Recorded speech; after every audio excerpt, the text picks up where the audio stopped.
Le message est arrivé alors que j'étais en réunion du conseil d'administration, en train d'examiner les acquisitions du troisième trimestre. Salut Adrien, à propos des 65 ans de papa le mois prochain.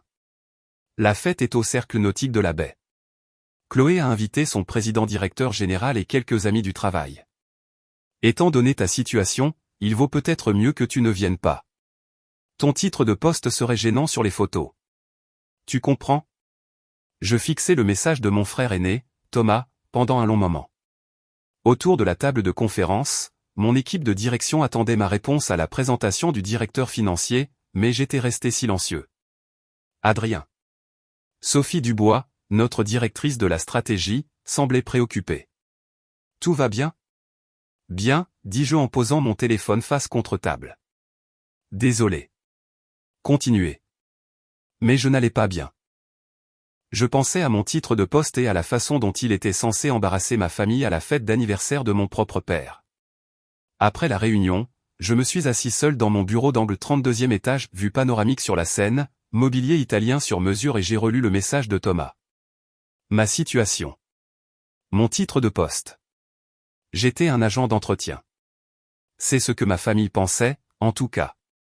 Plus précisément, je faisais partie d'une équipe de nettoyage industriel qui travaillait de nuit dans des immeubles de bureaux. C'était un travail honnête, et je n'en avais jamais eu honte, mais ma famille en était mortifiée depuis 7 ans.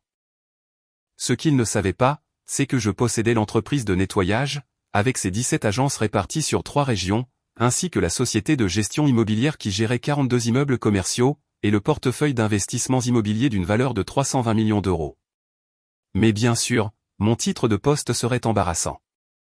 J'ai répondu « d'accord ». C'était tout. Juste « d'accord ». Laissez Thomas penser qu'il avait résolu son problème. Mon téléphone vibra immédiatement. Merci de comprendre. On fêtera ça avec toi une autre fois. Bien sûr. Une autre fois. Comme les 3 dernières, autrefois, qu'ils avaient prévues puis annulées. J'ai ouvert mon calendrier. L'anniversaire de papa était le 18 mai, dans 3 semaines. Ce même matin, j'avais une réunion prévue depuis des mois, un brunch décontracté dans mon domaine au bord de l'eau avec Isabelle Garcia, la présidente directrice générale de Garcia Solutions Numériques, l'une des entreprises technologiques à la croissance la plus rapide de la région. Isabelle et moi nous étions rencontrés lors d'une vente aux enchères caritatives il y a 2 ans. Elle avait été impressionnée que quelqu'un de la gestion immobilière, mon aimable euphémisme, ait enchéri 140 000 € sur un lot de collecte de fonds. Nous étions restés en contact, étions devenus amis, et maintenant j'envisageais d'investir 23 millions d'euros dans le tour de financement de série C de son entreprise. Le brunch se voulait informel, juste Isabelle, son mari, et un invité supplémentaire qu'elle avait mentionné. Elle voulait montrer à son équipe que les investisseurs étaient de vraies personnes, pas seulement des noms sur des documents contractuels. J'ai regardé à nouveau le texto de Thomas, puis mon calendrier. Puis j'ai souri. Le malentendu de ma famille avait commencé il y a 7 ans, quand j'avais 25 ans. Je travaillais pour une entreprise de nettoyage commercial appelée Éclat Propre, faisant exactement ce que ma famille pensait, passer la serpillière, vider les poubelles, nettoyer les bureaux après les heures de travail. Le salaire était terrible. Les horaires étaient brutaux. Mais j'avais besoin d'un travail, et ils m'avaient embauché immédiatement. Ce que j'avais remarqué, cependant, c'était à quel point l'entreprise était mal gérée, itinéraires inefficaces, équipements obsolètes, rotation élevée du personnel, et des clients qui étaient régulièrement surfacturés pour un service de qualité inférieure. Le propriétaire, un certain François, se reposait sur des contrats qu'il avait signés 10 ans plus tôt et se fichait de perdre des clients à tour de bras. J'avais commencé à faire des suggestions: un meilleur logiciel de planification, un investissement dans du matériel moderne, des programmes de fidélisation des employés. François les avait toutes ignorées. Alors, j'avais créé ma propre entreprise. Cela m'a pris 2 ans, en travaillant en double service et en économisant chaque centime. Je prenais des cours de commerce le soir, j'étudiais la gestion des opérations et j'apprenais tout ce que je pouvais sur la mise à l'échelle des entreprises de service. Quand j'ai finalement eu assez de capital, j'ai acheté 3 machines de nettoyage de qualité industrielle, embauché 2 employés et commencé à soumissionner pour de petits contrats. La réaction de ma famille avait été loin d'être encourageante. « Tu nettoies toujours des toilettes ?» avait dit Thomas. « Sauf que maintenant, c'est toi le responsable quand quelque chose ne va pas, c'est un travail honnête, avais-je répondu. C'est embarrassant, avait corrigé ma mère. Thomas a son master en administration des affaires. Il est dans la finance. Qu'est-ce qu'on dit aux gens que tu fais? Dites-leur que je possède une entreprise. Une entreprise de nettoyage, avait-elle dit, comme si les mots avaient mauvais goût. Mais j'ai continué. En un an, j'avais 12 employés et des contrats avec 8 immeubles de bureaux. En 2 ans, j'avais racheté l'entreprise de François quand il a finalement pris sa retraite. Il l'avait tellement coulé que je l'ai eu pour 185 000 €, y compris tous ses contrats et équipements existants. En 3 ans, j'avais 50 employés et je m'étais étendu à la gestion immobilière. Si j'étais déjà dans ces immeubles chaque nuit, pourquoi ne pas les gérer aussi? En 5 ans, j'avais commencé à acheter les immeubles même de petites propriétés commerciales au début, puis de plus grandes. Mon entreprise de nettoyage me donnait une connaissance approfondie des propriétés bien entretenues et des propriétaires en difficulté. Je pouvais faire des offres avant même que les immeubles n'arrivent sur le marché. Au bout de 7 ans maintenant je possédais ProNet Solutions, 17 agences, 340 employés, gestion immobilière centrale, 42 immeubles, et un portefeuille d'investissements immobiliers que j'avais systématiquement construit, propriété par propriété. Ma fortune personnelle, selon mon dernier bilan financier, 320 millions d'euros. La perception de ma carrière par ma famille, il nettoie des bureaux. J'ai essayé d'expliquer, surtout dans les premières années, mais chaque conversation se déroulait de la même manière. Ça reste juste du nettoyage, disait ma mère. Il n'est pas médecin ou avocat, ajoutait mon père, la déception épaisse dans sa voix. Thomas, avec son master en administration des affaires en finance et son poste d'analyste en investissement de niveau intermédiaire dans une société régionale, était l'enfant prodige. Peu importait que son salaire soit de 110 000 € par an et qu'il se plaigne constamment d'argent. Il avait le bon type de travail. Alors, j'avais arrêté d'essayer d'expliquer. Je l'ai laissé penser ce qu'il voulait. C'était plus facile que de se battre pour un respect que je n'aurais pas dû avoir à gagner. Mais apparemment, 7 ans plus tard, j'étais toujours trop embarrassant pour les photos de famille.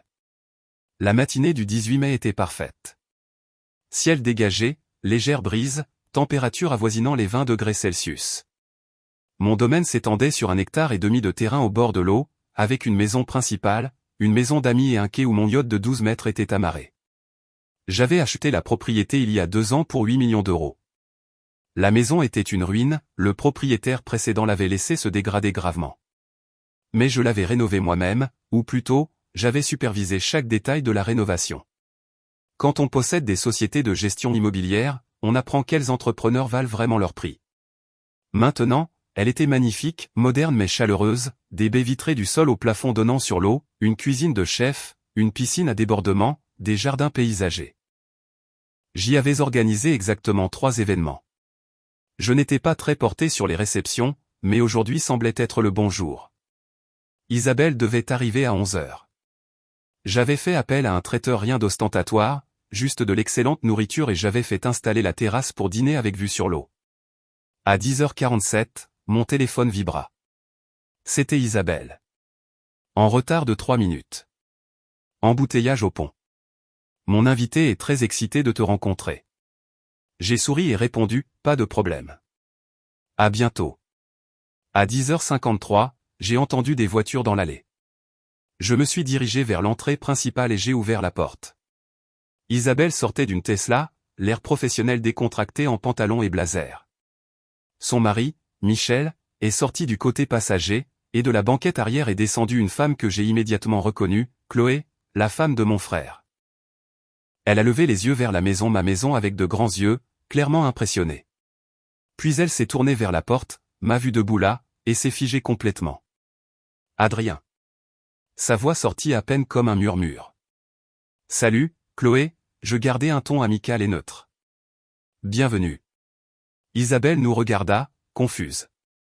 Vous vous connaissez? C'est mon beau-frère, dit Chloé lentement, me fixant toujours comme si j'étais apparu de nulle part. Le frère de Thomas.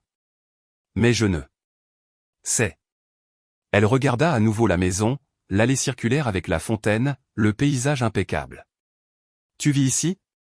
Oui, dis-je. Entrez. Le brunch est presque prêt.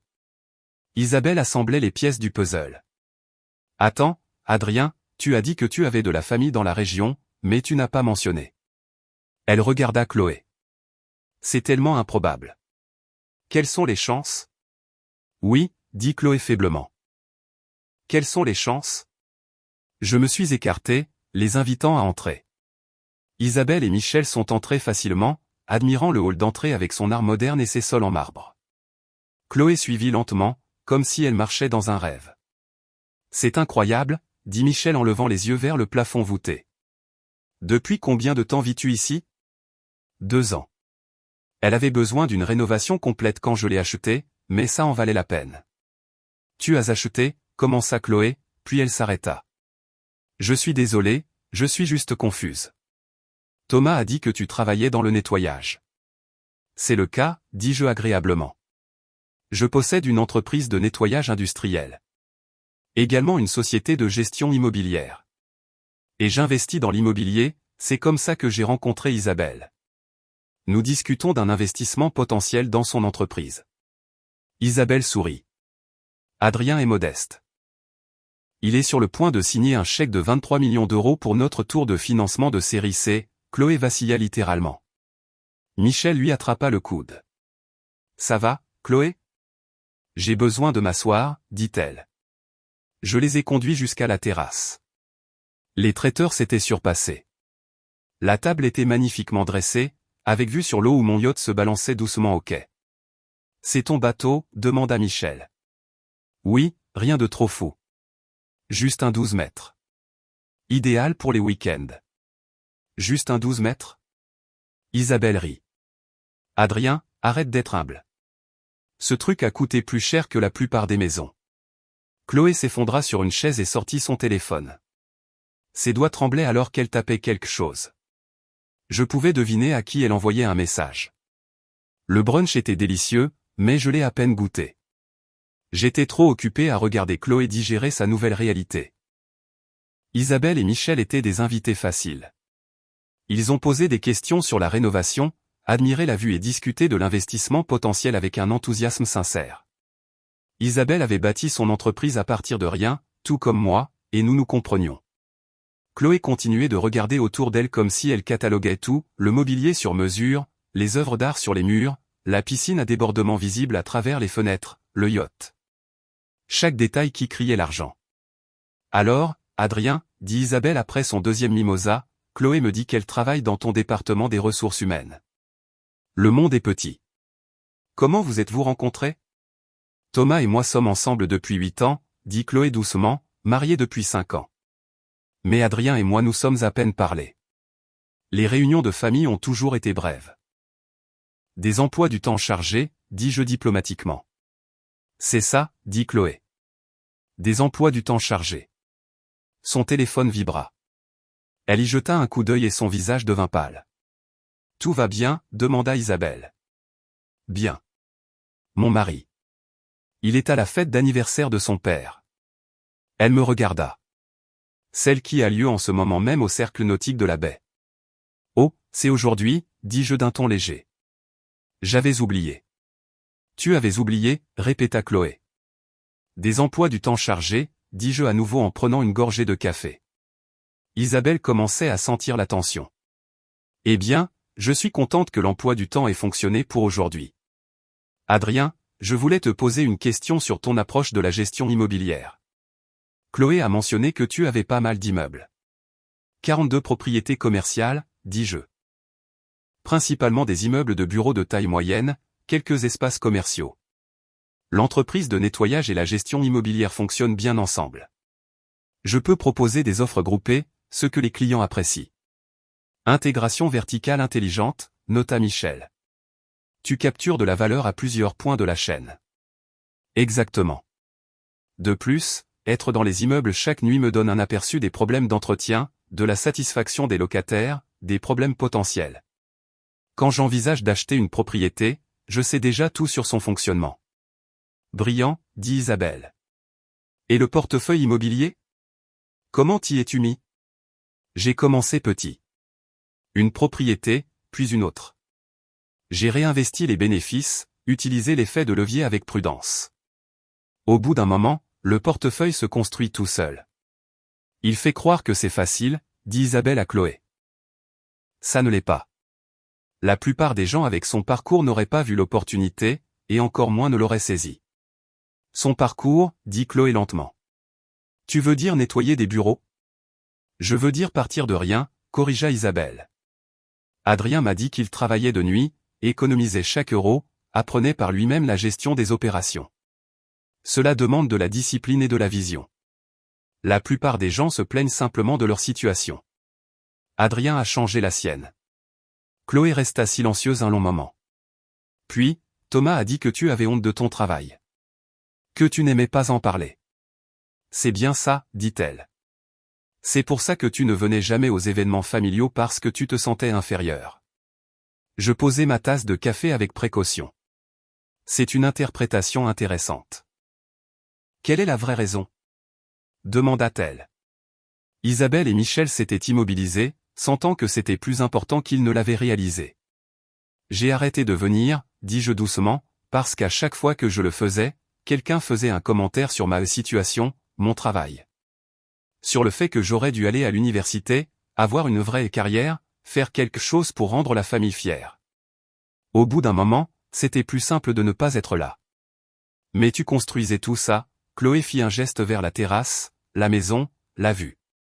Oui. Pourquoi n'as-tu rien dit à personne? J'ai essayé. Tu étais là, Chloé. Tu étais à ce dîner de Noël il y a 5 ans quand j'ai mentionné l'achat de mon premier immeuble. Tu te souviens de ce que Thomas a dit? Elle ferma les yeux. Il a dit que tu étais surendetté et que tu allais tout perdre. Et ta mère a dit que je devrais être plus prudent avec l'argent, ajouta-t-elle. Que je jouais avec mon avenir. C'est ça. Alors j'ai arrêté d'en parler. J'ai laissé tout le monde croire ce qu'il voulait. C'était plus facile que de se disputer. Mon téléphone vibra. Un texto de Thomas. Où es-tu? Chloé a dit qu'elle était chez toi. Quelle maison? Qu'est-ce qui se passe? J'ai montré l'écran à Chloé. Tu veux t'en occuper, ou je le fais? Elle prit une profonde inspiration. Est-ce que je peux? Ça te dérange si je l'appelle? J'ai l'impression que c'est une conversation que nous devons avoir. Utilise le bureau. Deuxième porte à gauche dans ce couloir. Elle se leva, un peu chancelante, et entra. Isabelle attendit qu'elle soit hors de portée de voix. Puis, d'accord, il y a clairement une histoire là-dessous.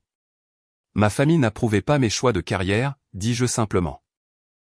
Ils ne connaissent toujours pas toute l'étendue de ce que j'ai construit.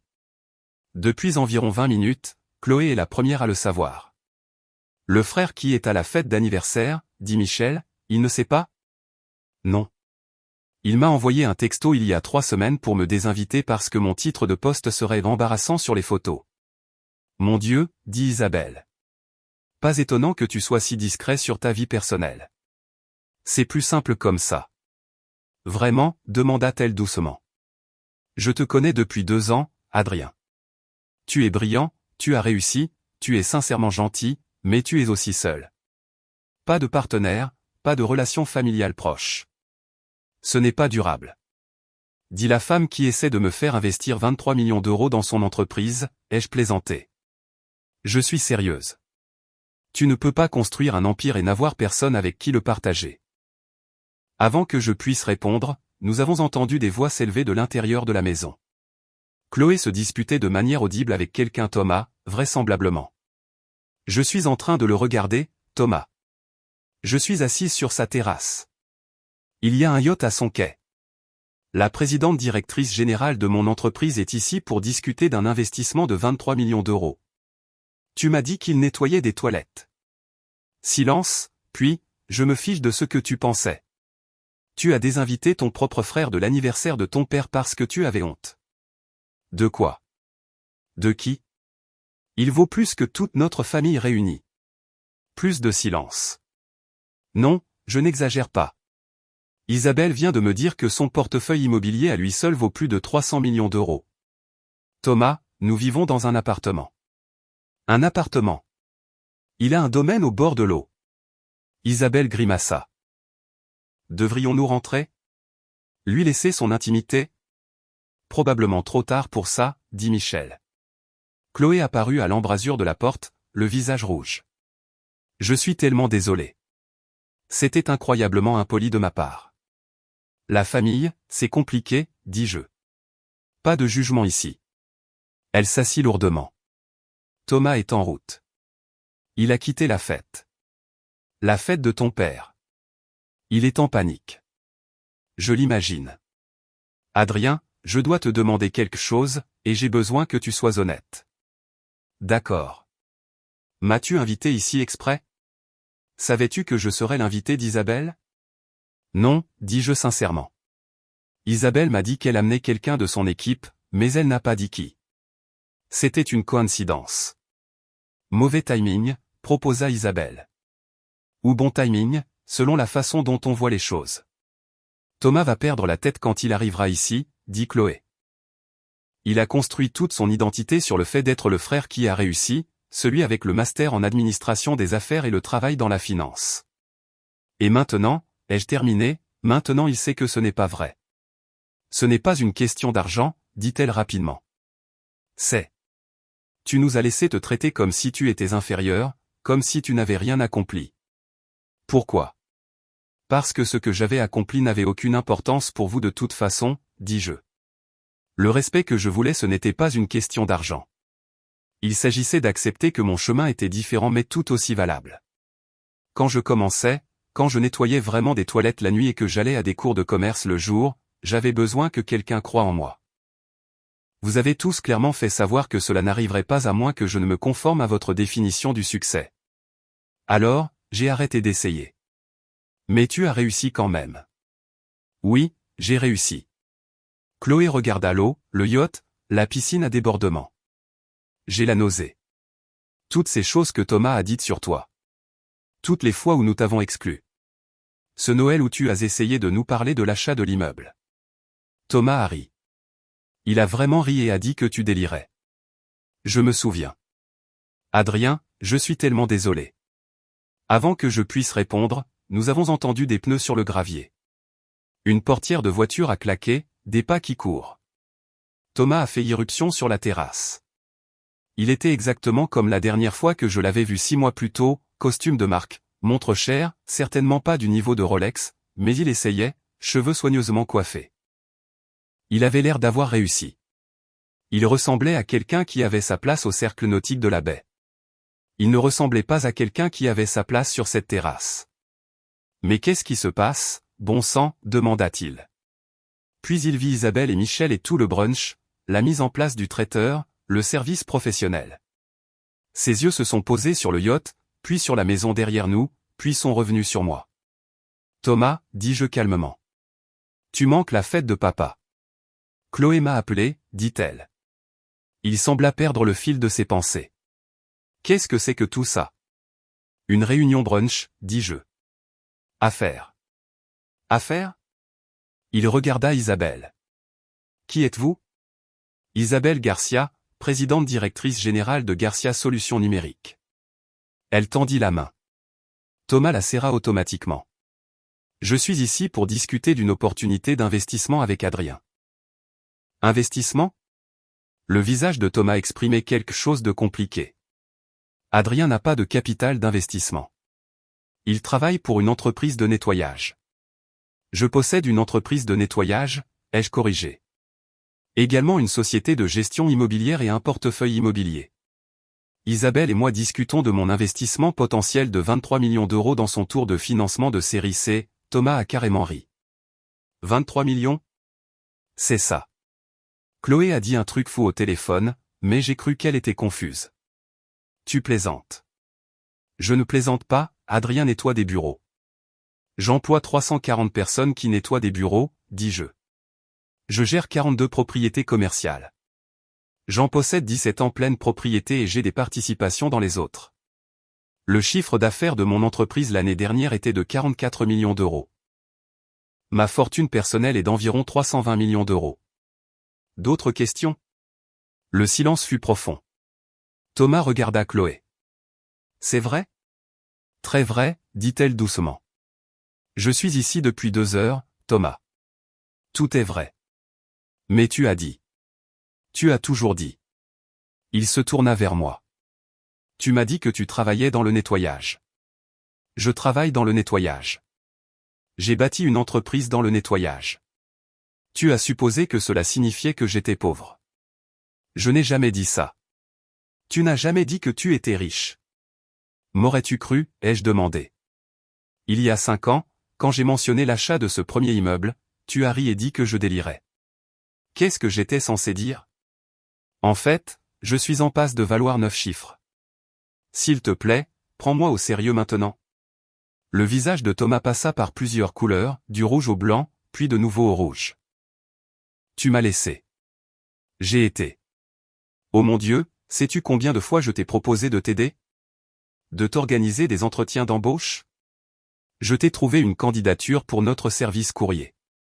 Votre service courrier, ai-je répété. Dans une entreprise où tu gagnes 110 000 € par an? Oui, je me souviens. Comment connais-tu mon salaire, exigea Thomas. Je suis un investisseur. Je fais des recherches sur les entreprises. Il n'est pas difficile de trouver des informations salariales pour la tienne. Il regarda autour de lui, l'air égaré, comme si la terrasse pouvait offrir une explication à l'inversion de sa réalité. Le yacht. C'est le tien? Oui. Et cette maison? Je l'ai achetée pour 8 millions d'euros il y a 2 ans. La rénovation seule a probablement coûté 1,8 million, offrit Michel, serviable. Des propriétés comme celle-ci ne sont pas données. Thomas s'assit brusquement sur une chaise vide. Je ne comprends pas, c'est assez simple, dit Isabelle.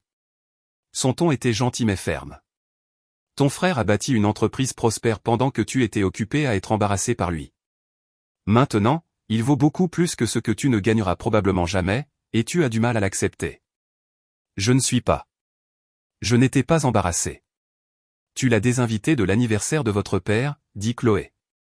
Tu as spécifiquement dit que son titre de poste gâcherait les photos. Je ne voulais pas dire.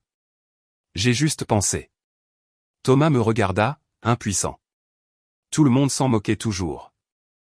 Maman et papa étaient toujours déçus. J'essayais de te protéger de ça. En m'excluant? En n'empirant pas les choses.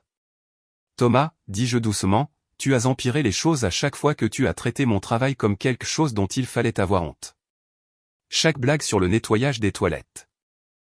Chaque fois que tu as proposé de m'aider à trouver un vrai travail. Chaque fois que tu as agi comme si j'étais l'échec de la famille. Mais je ne savais pas, tu ne savais pas parce que tu n'as jamais demandé. Tu as supposé. Vous avez tous supposé. Isabelle se leva. Michel et moi devrions y aller. Vous laissez un peu d'intimité. Vous n'êtes pas obligé, commençai-je. Si, dit-elle fermement. Elle me serra l'épaule. Je t'enverrai par courriel les conditions d'investissement mises à jour demain. Aujourd'hui a été instructif. Elle regarda Thomas. Ravi de vous avoir rencontré.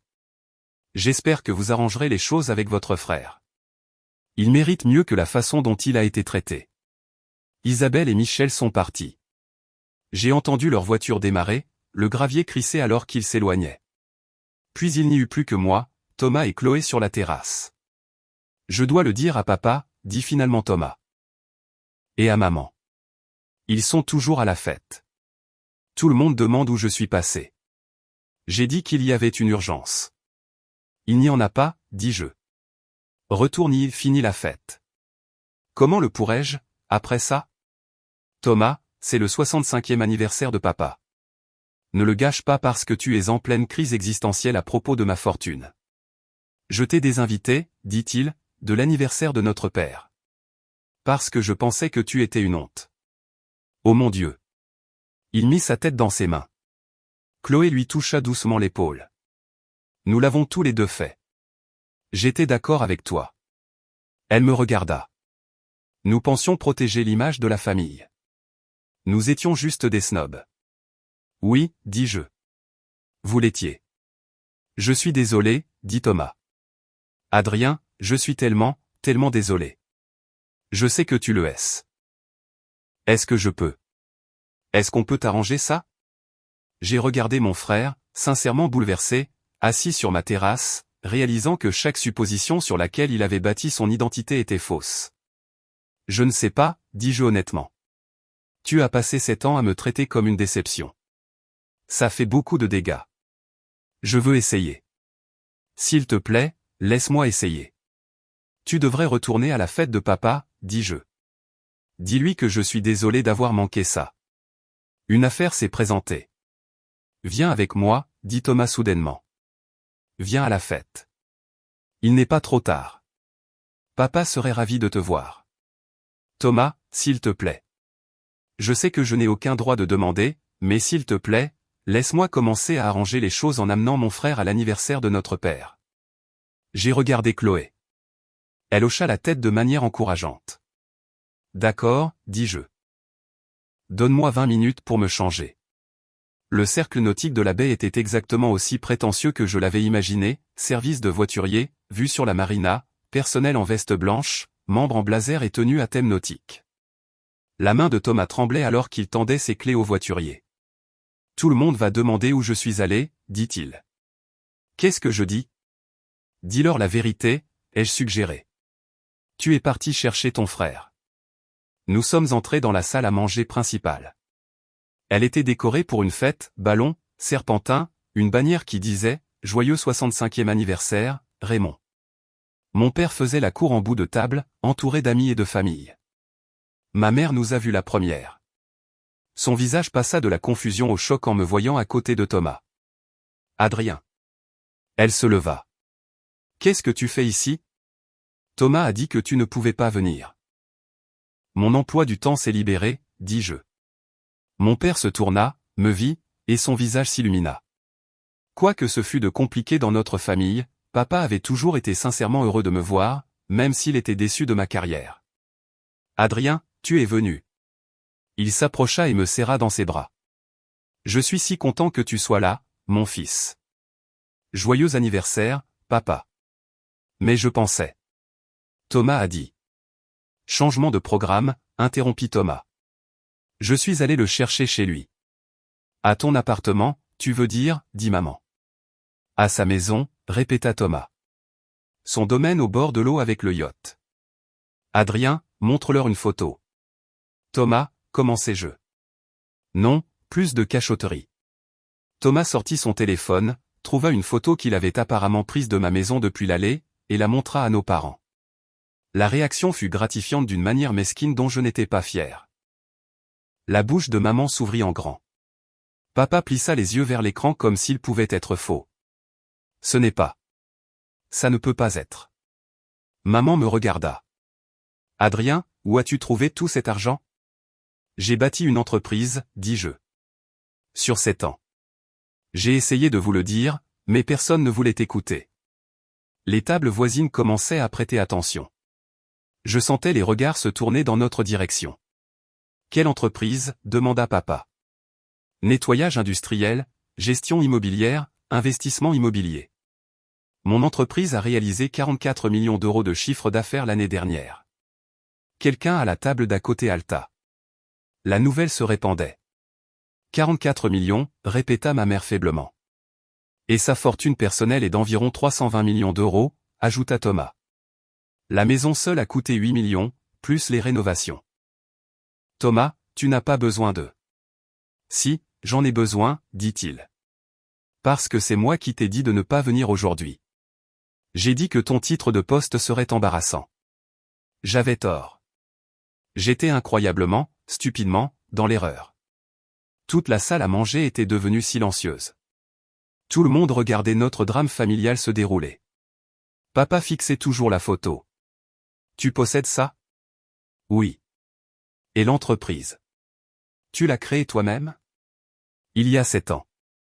Je travaillais pour une entreprise de nettoyage, j'ai remarqué qu'elle était mal gérée et j'ai créé la mienne. Ça a grandi à partir de là. Pourquoi ne nous l'as-tu pas dit? Demanda maman. C'était la même question que Chloé avait posée. J'ai donné la même réponse. J'ai essayé. Chaque fois que je mentionnais ce que je construisais, quelqu'un faisait un commentaire sur le fait que je perdais mon temps, que j'étais surendetté ou que je me faisais des illusions. Finalement, j'ai arrêté d'essayer. Je vous ai laissé croire ce que vous vouliez. Mais nous aurions pu. Nous aurions. Maman cherchait ces mots. Nous sommes tes parents. Nous t'aurions soutenu si nous avions su. Vraiment? ai-je demandé doucement. Ou m'auriez-vous soutenu parce que j'avais soudainement réussi d'une manière que vous respectiez? Parce que ce sont deux choses différentes. Elle n'eut pas de réponse à cela. Papa posa son verre. Mon fils, je te dois des excuses. Papa, c'est ton anniversaire. Je te dois des excuses, répéta-t-il plus fort.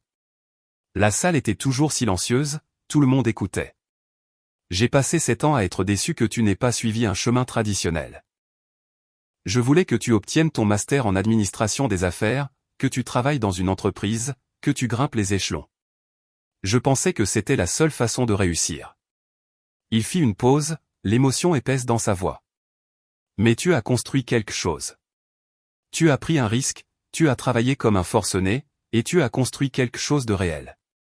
Et j'étais trop aveugle pour le voir. Je suis désolé. J'avais la gorge serrée. Merci, papa. Je suis fier de toi, dit-il. J'aurais dû le dire il y a 7 ans. Je le dis maintenant. Je suis fier de toi. Autour de la salle, les gens se sont mis à applaudir. C'était absurde, théâtral et complètement sincère. Maman pleurait. Je suis désolé, aussi. Nous avons été de terribles parents à ce sujet. Vous n'avez pas été terrible, dis-je. Juste limité dans votre définition du succès. Peux-tu nous pardonner? Demanda-t-elle. J'y travaille, dis-je honnêtement. C'est beaucoup à encaisser. Thomas posa une main sur mon épaule. Pour ce que ça vaut, je suis fier de toi aussi. Et je suis désolé pour tout ça. J'ai regardé mon frère, l'enfant prodige dont la vision du monde venait d'être brisée, et j'ai vu un remords sincère. Je sais, dis-je. Papa fit un geste vers la table. Eh bien, tu es là maintenant. Parle-moi de cette entreprise qui est la tienne. Je veux tout savoir. La fête a continué, mais tout avait changé. Des gens qui m'avaient à peine adressé la parole depuis des années voulaient soudainement discuter, poser des questions, en savoir plus sur mon entreprise. C'était épuisant et gratifiant à parts égales. Chloé m'a trouvé près du bar 1 heure plus tard. Comment tiens-tu le coup? Demanda-t-elle. Honnêtement? Je ne sais pas. C'est bizarre. Le plus bizarre, acquiesça-t-elle. Pour ce que ça vaut, je pensais ce que j'ai dit tout à l'heure. Thomas et moi sommes tous les deux désolés. Nous avons été horribles avec toi. Vous l'avez été. Y a-t-il un moyen de nous faire pardonner? J'y ai réfléchi. Soyez meilleurs à l'avenir. C'est tout ce que je veux. Pas d'excuses, pas de culpabilité. Voyez-moi simplement pour qui je suis vraiment. Nous le ferons, promit-elle. Thomas parle déjà de t'inviter à dîner. Vraiment t'inviter, pas seulement pour les apparitions obligatoires des fêtes. Ce serait bien. Elle sourit. Et Adrien? Merci. Pourquoi? De ne pas avoir renoncé à toi-même. D'avoir construit quelque chose d'incroyable même quand personne ne croyait que tu pouvais le faire. Cela demande de la force. Je suis désolé qu'il m'ait fallu si longtemps pour le voir. 1 mois plus tard, j'ai dîné dans l'appartement de Thomas et Chloé.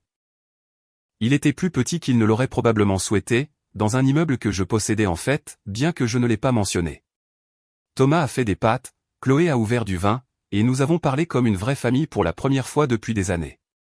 Comment se passe l'investissement? Demanda Thomas. Avec l'entreprise d'Isabelle? L'affaire a été conclue la semaine dernière. 23 millions pour 8% des parts.